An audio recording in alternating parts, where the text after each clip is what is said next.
This is the Simpit. I'm your host, Sean Cole, but the real star of today's show, or welcome to today's edition of the Pitstop, where you are the real star of today's show. I totally screwed up my beginning, but does it really matter?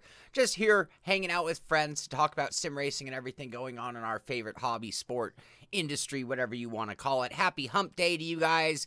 Wednesday, hump day. That means I get to watch Survivor tonight. That means I get to run in the hot lap hump day with the Rick Motec guys tonight because it's the third Wednesday of the month.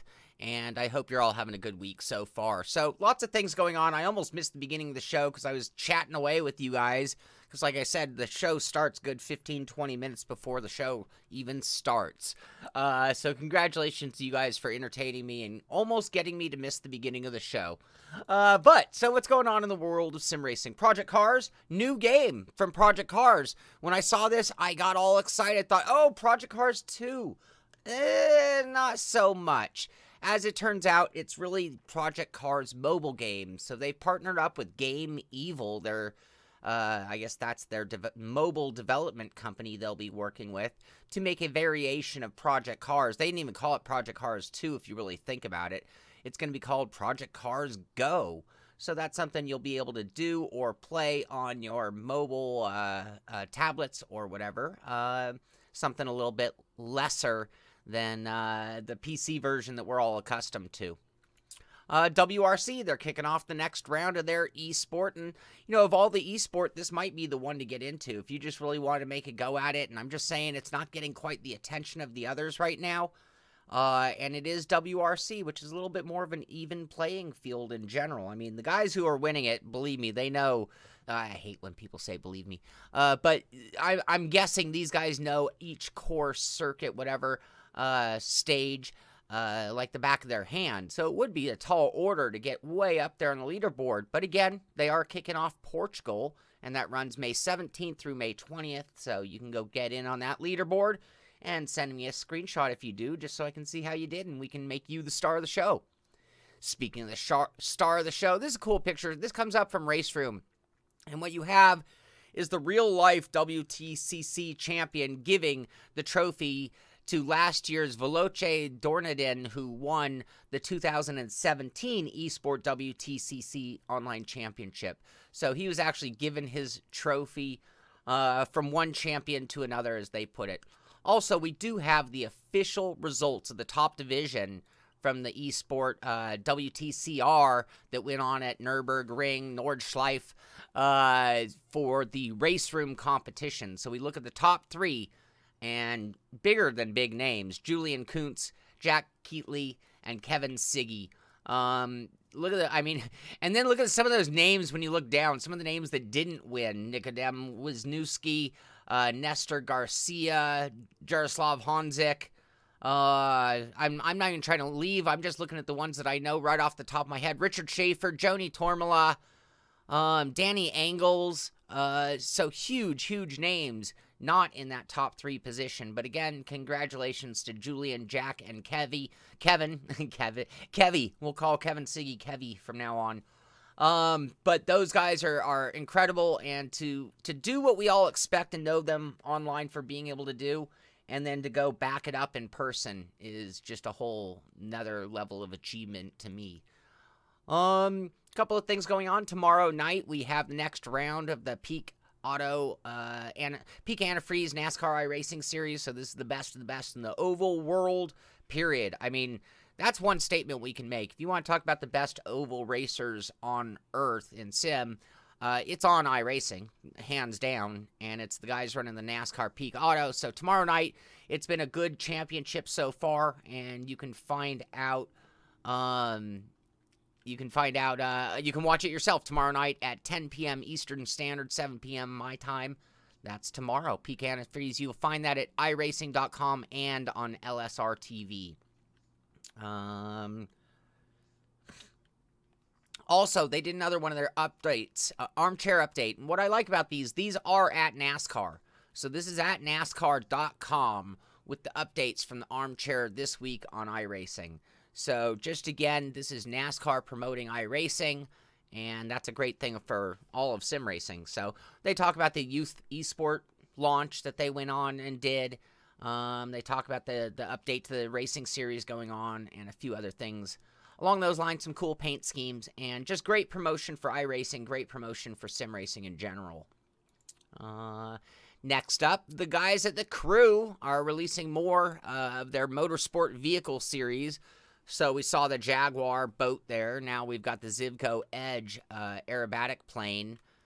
And the beta, I believe, is tomorrow, if I'm not mistaken.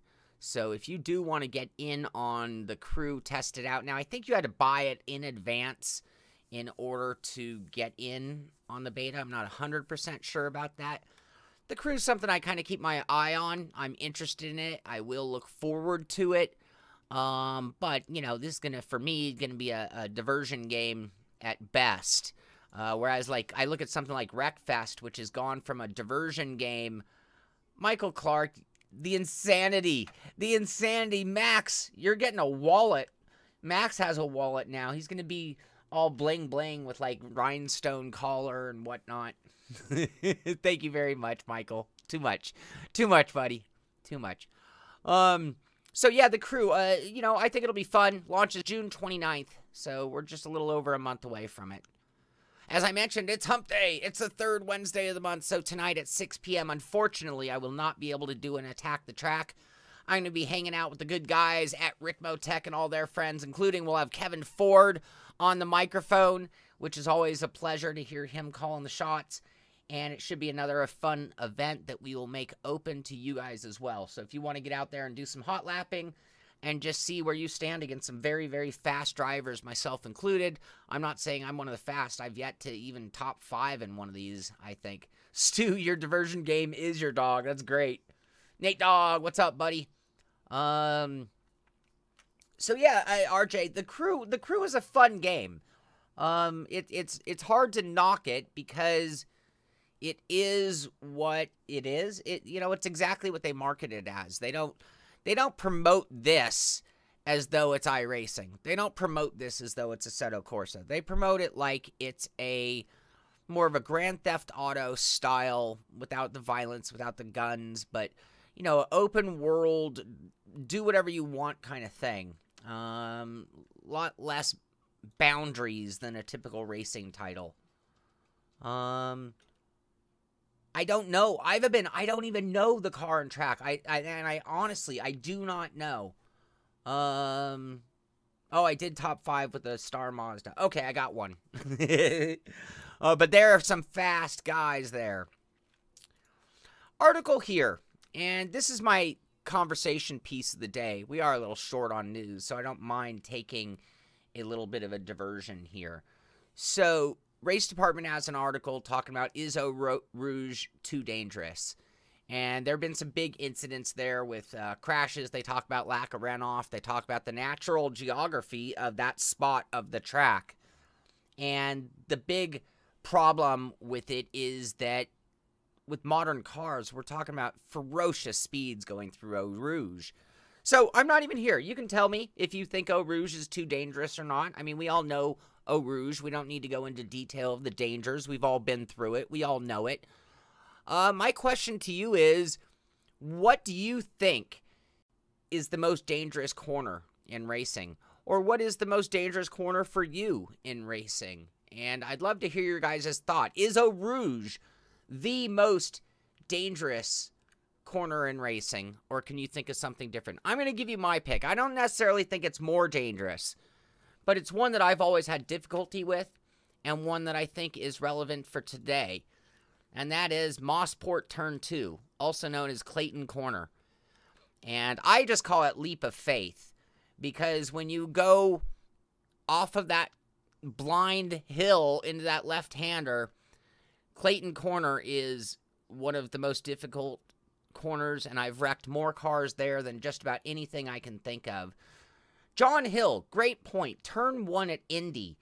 Awesome. Thank you, Darren. Pizza money for Survivor. It is Survivor night. Totally looking forward to it. It's a great season of Survivor. So, Turn 2 at Laguna. Turn 2? It's a difficult corner, but I don't know about dangerous for Turn 2 at Laguna. So what are your guys' thought? Is Eau Rouge too dangerous? What is the most dangerous? John Serrell says he clenches his cheeks every time he goes through Eau Rouge. You mean like this? Oh, clinch, not pinch. You mean like that? No. Yeah, don't try to pass there. Laguna Corkscrew. I think some people find it very dangerous. And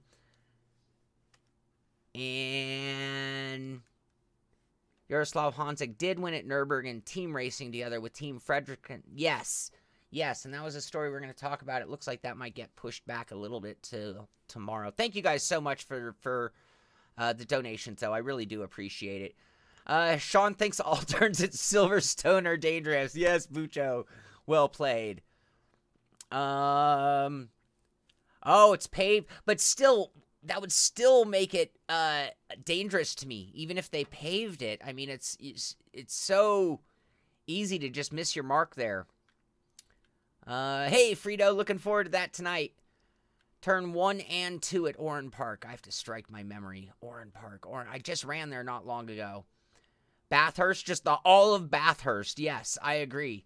Any corner at Nordschleife. Agree. I agree. No runoff room. Dangerous curbing.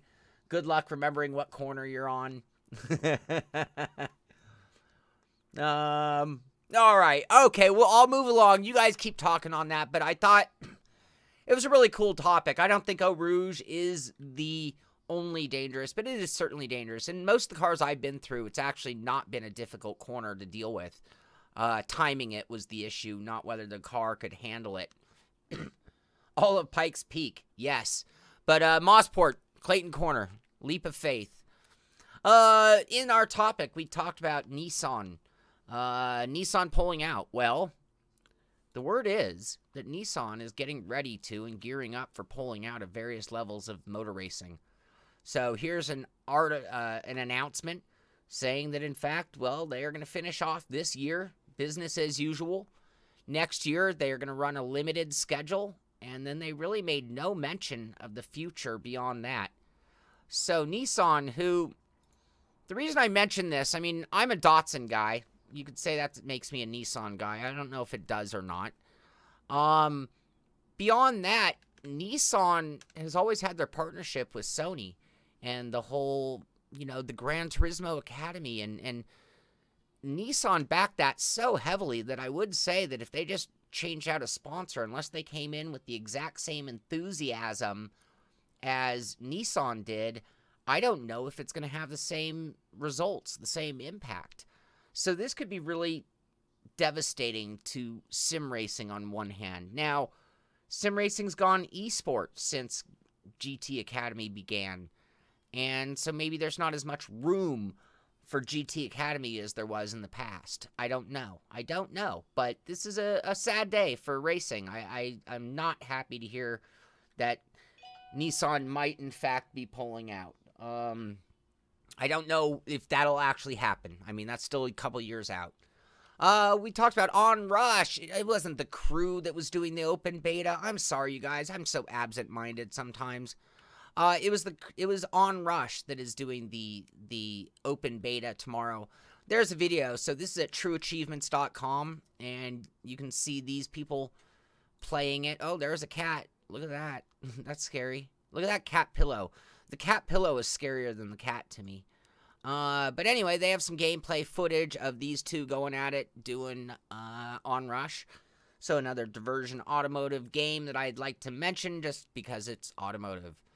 I did mention this yesterday, but in case any of you did miss it, this is big deal. They did make some announcements. You'll find it at the Twitter feed for F1 2017. You'll find it at Codemasters. You're going to find it at various gaming sites. But F1 2018 races onto the PlayStation 4, Xbox One, and PC on August 24th. So if I'm not mistaken, this is the earliest release in the year for a F1 2000 whatever title. But that is good news, and it's in conjunction with the new... They're really expediting this, it seems, because somebody doesn't know I film right now. they really need to expedite it, or they're really expediting it in order for it to go in conjunction with the new esport that they want to transfer to the 2018 title as well. Another review on the game Descenders that I want to try, but from the reviews I've read, it's not looking that great. GamerHeadquarters.com. Descenders being the mountain bike downhill. What kind of bikes he got there?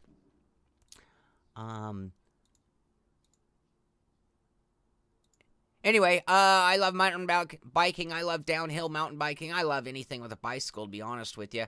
So I will try to get it. I will try to play it, and it's still in an early access phase. So, but there you go. Another review on that. Tequila. What a great name is that.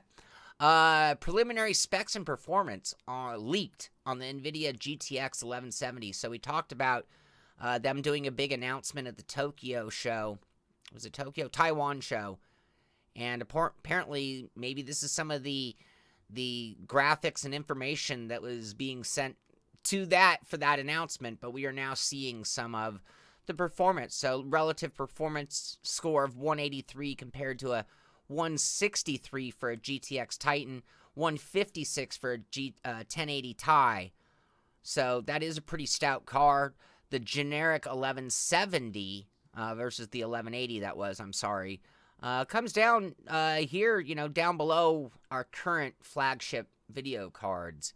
So it will be the new flagship that is superior, at least in that category that they used. I don't know, that's probably not the only way to score a video card, but there you go.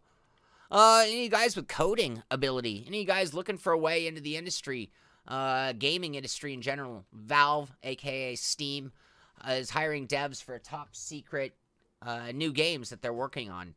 So if you are looking for a job in the industry, you might want to check in with them. PC Gamer had a series of videos, articles, and not all of us know everything about the computer tech. I'm lucky I'm building a computer, but I had a whole handful of computer tech people to turn to. And so it was easy for me to get my parts listed for me. But it isn't always easy if you're a gamer, but you want to build your own computer. You can go about it this way. Here is their budget. Best cheap gaming. So this is a $500 system and their recommendations. I mean, this is like the equivalent. Hey, I don't want to buy an Xbox. I want to build a PC that I can do some gaming with. Here you go. Next step up. Best budget gaming system. I think they stretched their legs to $750 budget. The next one. This is an excellent performance machine. I think they're at $1,000 for this one, if I'm not mistaken. Followed by the best high-end gaming PC. Now we're up to $2,000 of a budget to build a gaming PC. And then they do finish with their Extreme, $3,000. You won the lottery is the way they put it. Here is your ultimate PC. So if you're looking to build a PC and you want some recommendations on the parts, you might want to check out PC Gamer. And it's just a series of best cheap, best budget, best guide, best high-end, best gaming PC, best high-end, best extreme. There you go. Next up, also at PC Gamer, they're mentioning that the new Ryzen 5 2600 is already on sale. So it's down to $209.99. We're already looking at, next-gen Ryzens, which means the prices on the previous stuff starts going down. Pricing in general is going to start coming down on all of our PC parts. We had a rush. We had a nightmare with the video cards. And it looks like things have kind of getting back to normal. A lot of you might have heard this yesterday, but the United States yesterday basically overturned a rule with the Supreme Court, and it opens the door to legal esport gambling. It actually opened the door to betting and gambling in general, where in order to put a bet on a sporting competition, you literally had to go into a casino in Las Vegas. And they have made it now that anywhere can ultimately do it. I know that Atlantic City is the one who brought it to the Supreme Court. But that overturning could impact us as we're now seeing betting on esporting happening. So could be just a matter of time before you go down to the local Indian casino and lay down a bet on Jack Keatley to win the next Raceroom event. Finish second. probably going to get better odds than Kuntz. So maybe it's a good bet. But that could be coming. That could be coming sooner than we all think. Sim Racing Observer, one of my favorite sites out there, Randolph Chanoff, has a great write-up. When I first saw the title, excuse me, when I first saw the title, I actually thought it was for the real Indy 500 Viewer's Guide, and it's always nice. You know, get some information you need so that you can be a better spectator. Well, this is actually based on the top split Indy 500 for iRacing Indy 500 coming up. So if you want to know who the who's who are, like over the 8 years, 7 different pole sitters with only 1 repeat pole sitter. So going back to 2010 with John Gorlinski and working their way all the way up to the last 2 years, which was Brandon Trano. So if you want to be more informed as you watch, if you're going to watch that race coming up, which is going to be a great race, you know, they talk about all the different factors of it, and it's just like you'd expect in real life. And congratulations to Sim Racing Observer on a very entertaining article. Thank you. GT Planet is telling me that I shouldn't expect to see a PlayStation 5 at E3 this year. So when I go to E3, I don't need to get too excited to be looking under any secret podium platforms or anything. There is will be no PlayStation 5 at E3, even though people expect that kind of thing to happen at E3 and various other big shows. So not to be, not this year. Here's an article that is at Speed Maniacs, talking about IndyCar Series planning its own video game. So while the DW12 is in Forza, or coming to Forza 7, we've got the IndyCar in iRacing.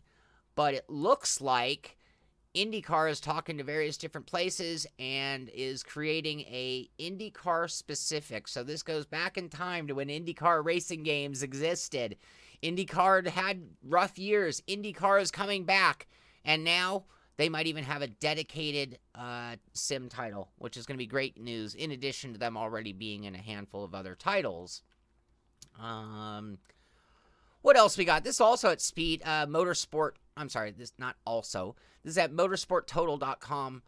Apparently Gravel, and I think we talked about this before, but in case you missed it, Gravel has a new patch and it upgrades for HDR support. So that's a big deal for people who probably played Gravel but stopped playing it because it wasn't working with their HMD, and now it will. So HDR, I'm sorry. Newegg has a deal on peripherals, you know, joysticks, controllers, including they do have Thrustmaster wheels. If you're looking for a headset, controller, or anything from Thrustmaster lineup. I mean, I even saw, like, yeah, they even have the Ferrari. Anyway, they're having a, I believe it was a 25% discount code for the next 3 days. This is at Newegg, and it has to be through their, can't remember what they call their certain store, but the code is BTEPUEP39. I'm going to put it here in the chat. Make sure it works before you go buying anything. I don't want to get an email saying you gave me that code, it didn't work, and I bought it anyway. Use your eyes, read the screen. Make sure you get that discount, but it is on certain Newegg Premier. No. I can't remember. Bear with me. Hold on. I can't remember, but it was on their gaming peripherals. They had a weird name for that part of the store. Give me one moment. I feel bad not having the proper name here. Newegg. Newegg Marketplace Seller. Items sold by Newegg Marketplace Seller is what it said in the article that I had read on that. Up to $500 you can use that code, and it was 25% off. There you go. Sim Racing Malta is having a casual race, as they are calling it. The Audi R8 LMS casual race. This is going to be going on May 24th. Watkins Glen Short. 2 different 20-lap races. And this is basically open to everybody. And if you're interested in doing it, you can register over at simracingmalta.com and running that cool event. And that should be a lot of fun. They're running Assetto Corsa on that. They've got the car and track links there at their site, along with the information you need, like their Discord channel, let you know it's open setup, practice, qualifying, and all those times, things like that. So just another fun event that you guys can partake in. And that takes us to a launch trailer for the PS4 version of Horizon Chase Turbo. And they talk about getting back to old school gaming. There you go. A tribute to classic arcade racers. In the Viper-looking car against the Mitsubishi Eclipse-looking car. Anyway, kind of funny, kind of goofy. Sort of like old school graphics with new school gaming capabilities. Kind of a great idea. And Horizon Chase Turbo coming soon. So that does take it to the end of the show. I have a few things I do want to talk about real quick. You're welcome, Sim Racing Malta. A few things I do want to talk about beyond that. I just this morning did release the live reviews. So this was filmed live. It's a totally new face of the Simpit, and I encourage you guys. It's one of those shows I will be watching the comments to see people's feedback on the whole concept of a live review.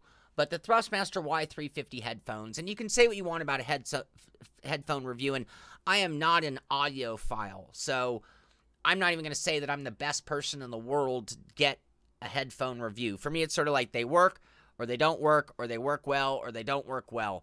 But I figured it was a perfect product for me to, even though I use them and I'm quite happy with those headphones, it was a perfect product to test the Horizon for a live review. So I will be looking for your feedback on that one to see what I can do differently or better or different if I do continue to do live reviews. TH, I'm behind on email. Very, very sorry about that. I've just been very, very behind since the move, and it was actually started with Long Beach. I was out of town for a week for Long Beach, essentially. Then I had to do the move, and then I had to get organized from the move, and I'm really behind on a lot of things. So I apologize. I am trying to get caught up on email to increase the chances of me getting back to you soonest. If you want to re-forward it to me so it's current, I will. I'll be able to get to it sooner. Sean forgot to put on pants. Yeah, exactly. Beyond that, I want to make you guys the real star of today's show. So a few of you have sent me in some pictures. So Stu, don't go anywhere too quickly. Stu Art, known in the channel here. You guys know Stu. He's very vocal. He talks about a lot of things. There is a good shot of Stu's rig. Great looking rig there, Stu. And nice triple screens. Looks like some Fanatic gear. You know, I love the way you put your computer up on the wall, by the way. Keep it out of the dust. Keep it out of the way. I love that. That's really cool. Well done. Also have shots of Virgil Ruff. I believe Virgil's here with us today. Virgil Ruff's rig. Darren Ganji's in the audience. Can you tell me what kind of simulator that is? And again, I see Fanatic gear on what looks like a Sim Experience stage something. I can see the actuators, the box. I can even see the embroidery on the back of the seat. Beyond that, Torbjorn Mundahl sent some images of his rig. So this is actually, oh, come on, Sean. SimLabs, that's who makes this rig. It's a SimLab P1 with Fanatic equipment and a Samsung 49-inch. So here's our second sighting of one of those Samsung 49-inch monitors. I like the look of that monitor. That just looks so clean compared to my triple screens with the chunk, you know, angles and the heavy bezels and all of that. It's a universal with their seat base. Okay, thank you. Thank you for that. TH, I can give you a yes right now. Anybody is welcome to, and I believe they're available for download even on the simpit.com. Anyone can use the Simpit logos on your cars, your leagues. You know, I mean, it's only official if I'm talking about it here, but I have no problem with people promoting the Simpit everywhere. So that is, what's going on there. So that is going to do it. Mitchie, are you here? Real quick, bear with me, you guys. Give me one moment. Mitchie, are you here in the audience? Can you call me on Skype? And let me see if I can pull something off here real quick. If not, we're going to have to leave it for tomorrow. Mitchie Hoyer is the team principal for Avid Chronic Racing. Avid Chronic Racing had an incredible weekend at Nordschleife Nürburgring with that whole esport competition. So we talked about the top 3 in that. And let's go back to Raceroom. Jack Keatley, 2nd place overall. He's with Avid Chronic Racing. Joni, who else? A couple of these guys are with Avid Chronic. In addition to that, they podiumed in the team race, the endurance race. Marco, yes, you can. Absolutely, you can. So, Mitchie. All right, it looks like I don't have Mitchie, and it looks like my dog, Max, call me on Skype real quick, Mitchie.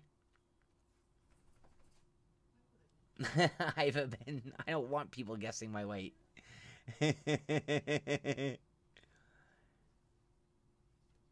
Oh, via Twitter. I don't get things via Twitter. I hate to say that, John. It's I have 1,000 places I'm trying to keep track of, and it's hard for me to see everything that comes my way in all the places. No, if you sent me that there, there's Mitchie Hoyer. All right, give me one moment, you guys. I hate to do this to you like that. Mitchie, can you talk? Hello? Can you hear me? Nope. Nope, I don't. Give me one moment. I hope you guys don't mind me taking a little diversion like this. Bear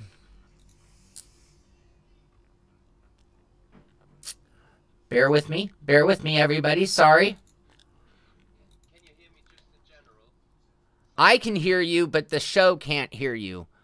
Yeah, I was just worried that my microphone does not pick up.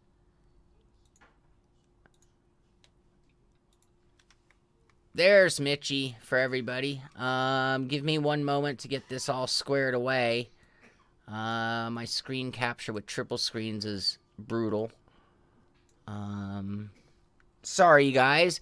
So, as I was saying, and then I'm going to let Mitchie take over as soon as I can get his audio up. And forgive amateur hour here. We were going to get this set up in advance, but it didn't quite work out that way.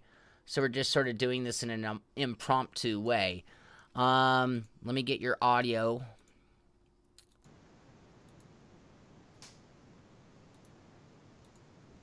All right, Mitchie, talk. Yep, There he is. Mitchie Hoyer in the house. How you doing, Mitchie? Hey everyone, I'm literally doing fine. Now, how about you? I am going to play a slideshow of images. And I was going to try to explain this weekend's event and how you guys did and what it was all like. And I have a couple of questions about it as well. Sure. Why don't you just kind of tell me a little bit about everything that went on with Avid Chronic at Nürburgring this weekend? Well, yeah, Avid Chronic Racing, or ACR Saxpeed, has been at the Nürburgring in a group of 4. So mainly 3 drivers plus me, and we had 2 blokes from the iRacing squad around the track. So yeah, we met there on Thursday in Bonn, which is like 100 kilometers north from the Nürburgring, and then we had like shuttle bus service, so we're getting on a coach every now and then. And it was kind of interesting because you had your very own schedule. Like Thursday, Friday was qualification day, Friday evening was a team event, and Saturday was all about the single racing. So all the single qualifiers from Thursday and Friday. And it was like the actual 24-hour race that took place on the actual Nordschleife. You had not really a chance to grasp a lot of it. Like we had free practice going on just a half an hour before the 24-hour start, but by that all the grandstands were closed because they were pretty much full. So you had to walk somewhere on the track. You basically missed the start. So you had your own schedule, literally independent from what was happening on the real track. It was kind of interesting to see really how this was getting along. And yeah, apart from that, we've had a very good time. We've met G2, we've met Williams Esports, we've met Oscaro guys, Raceroom has done a pretty good job on putting up an on-stage LAN event. And yeah, we very much enjoyed ourselves, had great contacts, had interesting scenery going on, and yeah, enjoyed ourselves, having a good time. Awesome. And how about the results? How are the results for you guys there? I mean, and so did you guys did anybody go over and do the other competition, or were you guys only doing Raceroom? No, we were only doing Raceroom. I actually had no clue that there was some GT stuff going on. So we were only there in Raceroom. And result-wise, I mean, we're delighted, you know. We came there and we knew that Oscaro's there, like just the teams I just mentioned already, and a few other ones that have their recent records in Raceroom anyway. So we were like, all right, everything better than a top 5 would be really satisfying for us. At the end of the day, we had pole position. We led the race by over a minute and a half. We did additional stop over others, so that the pace was blistering until 3.5 hours into the drive.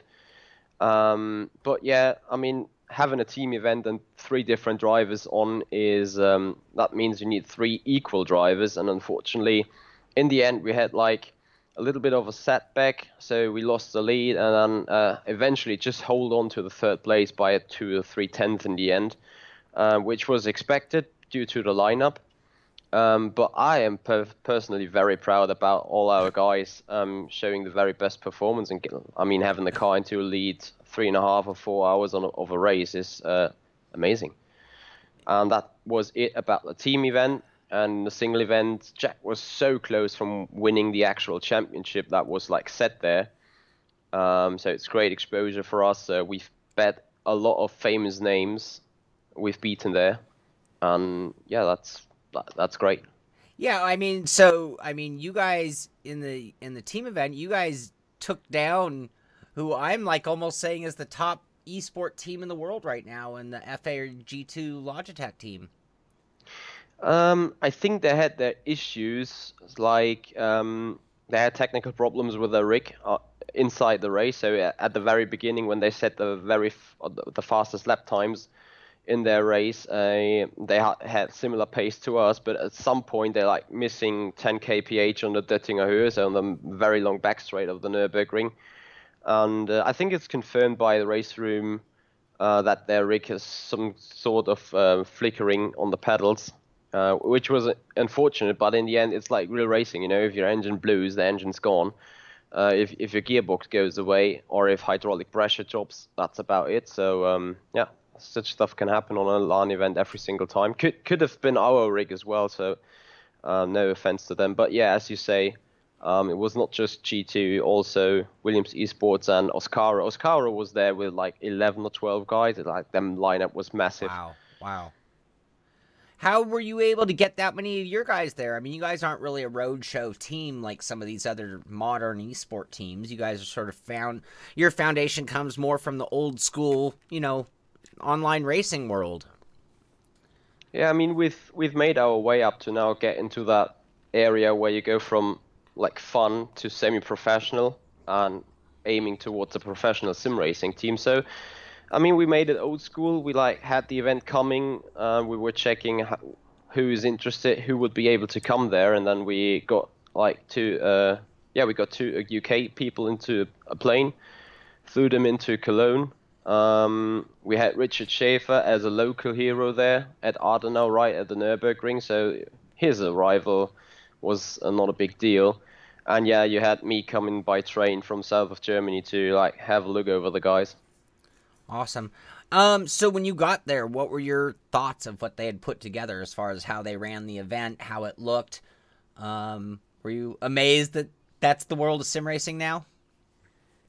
Yes, indeed. I mean, first of all, you come in and you see the GT event like literally pulling away every attention because it's actually visible when you enter the big hall or the big event area. And the stadium where the race room event took place is like a bit hidden. So you have like 2 big doors, one on the front side and one like on the side. But when you actually enter into that stadium and you see like 1,500 people sit in a bowl around the big main stage, that was your entry in there. It's that red Raceroom light. It's the music running, and you're like, you're getting that weird sort of skin. It was so great. That was like really. You came in at a heartbeat race by 10 the first time you entered it. Right. How many were there? A lot of spectators. Sadly, not too much. Like there were a pretty decent amount of spectators in the GT event on the outside, but that was actually a major problem of this stage because it was so hidden, and obviously there were signs put up and stuff. It was difficult to get the free-moving people from the hall into the actual stadium area. That's a shame because they had to have spent a tremendous amount of money building it like that. You would want to at least spend a little more and make sure you got people in. Bryce asked another question, and I'll let you go because you and I have been talking then with Jack Keatley, and we're going to get him on to have like a detailed conversation and more footage of everything going on there as well. But did they have any setups that had VR? Or if you were a VR driver, could you have run it? Or did you just have to run exactly what we see in those images, the fixed monitor? You just had to run what was there. I think on the qualifier, we're at least allowed to get in your personal headset if you had some. But the rules itself on the on-stage rigs, which were equipped by Fanatec, they were pretty harsh. Like when you go to the stage, you touch a different rig, or you touch not that rig that was meant to be for you, you're disqualified. If you change the wheel settings, like force feedback to your personal liking, you're disqualified. So what they did was giving you a game, giving you equal equipment as much or as equal as it actually can be, a fixed setup. So whatever rig or whatever simulator you would have sit in, you would have like 100% the same. I mean, they were saying like you're not allowed to use personal headphones on the actual on-stage rigs because the sound setting would fuck up or something. Not sure whether that was the truth. I think it was more like to have a competition with everyone racing on the very same material to like, don't get someone a percent advantage by the hardware itself over the other one. So the modern era we're in, we're all sim racers, we race on our equipment. The thing that we've all made that mental leap of is that when you go to one of these things, you have to then instantly adapt to those rigs, those conditions. How were you able to get comfortable in the rig? Were you able to do your best, or did you feel like that obstacle was as much of the challenge as anything else? As a very experienced and good sim racer, you could do it fairly well, I would say. However, on a short side note, here's a personal story of what happened to me. The qualifying was on a G27 rig. So I did not really plan to race on stage because I got not much experience in Raceroom, and I was like not really intending spending money in order to qualify. However, I found myself being in the third division, which should have not been broadcasted, and I was down in the paddock on the actual racetrack. So I got a message on my phone saying, "Hey, you're not P56 anymore, you're P80." And I was like, well, damn, I want to be in Division 3 at least. So I just ran from where I was in the paddock. I had 4 minutes to go to qualify, and I just swept in, bought the ticket. People were saying, yeah, I'm not gonna get any chance to race anymore after me. So I sat in, and for some reason, out of nowhere, I put in a lap time which was eligible of P33 or P31, which suddenly put me in this division number 2. And that was on the very same day where you were able... No, it was the day after the team event. And I was like, damn, you guys on the team event, you already had a run on that rig. You're already used to that Fanatec stuff. You got a massive advantage over me because I don't have Fanatec at home. Right. Neither I had the chance to, in order to do some 2.5-hour practice and racing in the endurance race.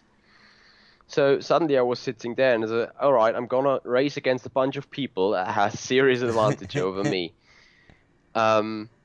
But actually, right in the first race, I did okay. You know, I broke myself. One wide turn one, and Zandvoort was dead last, which means P20. And I came in 10th in the end, just from keeping it on the track and some sort of getting along with the rig nicely. But that was sort about of the maximum what I could have run. So at the end of the day, to answer your question, the more skill you have and the better experience you have on the various of rig, or the more natural you are down to a Logitech or something simple, the more easy you're gonna adapt to a Fanatec or something else that gives you more responsive. I just came home, put in some laps on the Formula Sim racing car. I took my G29 out, and I was like, what is that for a bunch of crap, you know? I literally came home, I had no feel whatsoever on the Logitech, so it took me a good 15 minutes in order to get along with my actual rig again. So that definitely was the downside of it. Do you know if Jack normally runs Fanatic gear, or what does he normally run? Jack has a G29 or a G27, if I'm not mistaken, but definitely no high-quality equipment as such. Right. Awesome. Awesome. Well, Mitchie, thank you for spontaneously jumping in and explaining what went on. I was gonna try to talk about it, and I have all these great photos from you, but I'm like, I wasn't there. I can't. So I appreciate you coming on and kind of telling us all how it worked out and how it played out. And we look forward to talking to Jack about his stellar run there as well. Fair enough. Yeah. Cool. All right. I'll talk to you soon. What, you have a stream coming up soon? Since we have you here, you might as well tell us about it. Yes. So right here on the Simpit, there's going to be the usual some sort of installation labs where you guys are all also allowed to put in series of questions off FSR or not off FSR, however you like. So that's going to happen probably within the next 60 minutes, somewhere in between. So make sure to follow the Simpit and get yourself a reminder as soon as I schedule a live stream. Awesome. Awesome. Very cool. All right. Well, you have a good one, Mitchie. Yep. Fair enough. Thanks for having me. So there you have it. Mitchie Hoyer, avid chronic racing team principal, and telling us about that incredible weekend with the Raceroom WTCR competition going on at Nürburgring. Congratulations to Avid Chronic on their great podium finish in the endurance race. Congratulations to Jack on taking second and nearly winning the whole thing. And he's going to be one of those names that we hear about a lot in sim racing in the years to come. So that is going to do it. I know we threw a lot at you with a sort of impromptu interview and various extra topics. But hope you enjoyed the show. We will be back tonight at 6 p.m. with that 3 p.m. with Hot Lap Hump Day, running with the guys at Ricmo Tech. So you'll hopefully come out for that. And I will be giving away the passwords so you guys can come join us and turn some laps with us tonight. That's going to do it. This is the Simpit. I'm Sean Cole, and I'll see you on the track.